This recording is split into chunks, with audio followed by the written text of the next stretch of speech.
রাত তখন বাজে 10টা আর আমার বর নিয়ে এসছে মটন আর আলু। ও এত পছন্দ করে, দেখো এসেই আলু কাটতে বসে গেছে আর আমি এদিকে মটনটা ধুয়ে নিলাম। তারপর একদম রেডি করতেছি সব কিছু।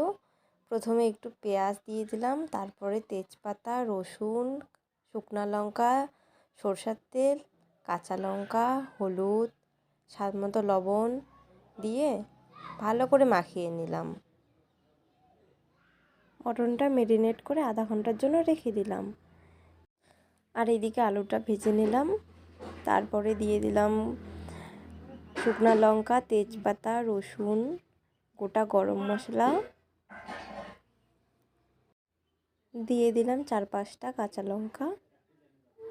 এখন আগে থেকে মেরিনেট করে রাখা মটনগুলি দিয়ে দেব। এইদিকে আমি শুকনো লঙ্কা আর একটু জিরে জল দিয়ে গুলিয়ে রেখে দেব। তোমরা চাইলে কিন্তু বেটে নিতে পারো। মটনটা 5 মিনিট নেড়ে চেড়ে আলুগুলো দিয়ে দিলাম। এখন প্রায় 20 মিনিট ভেজে নেব।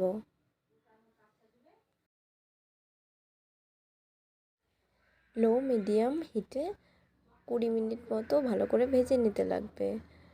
তো দেখো আমি 500তেই হিট দিয়েছি, আর বেশি দেব না। তো আমার ভাজা হয়ে গেছে। এখন আমি দিয়ে দেব সেই গুলিয়ে রাখা জিরে আর শুকনো লঙ্কার গুঁড়ো। এরপর 5 মিনিট আবার ভেজে নেব, নিয়ে দিয়ে দেব আদা। এখন আবার ভালো করে 10 মিনিট ভেজে নিতে লাগবে, যাতে মশলার কাঁচা কাঁচা গন্ধটা না থাকে। তারপর আমি জল দিয়ে দিলাম। এখন ঢাকনা দিয়ে দেব মটনটা ভালো করে সেদ্ধ করার জন্য, আর ইন্ডাকশানের হিটটা একদম হাই করে দেব।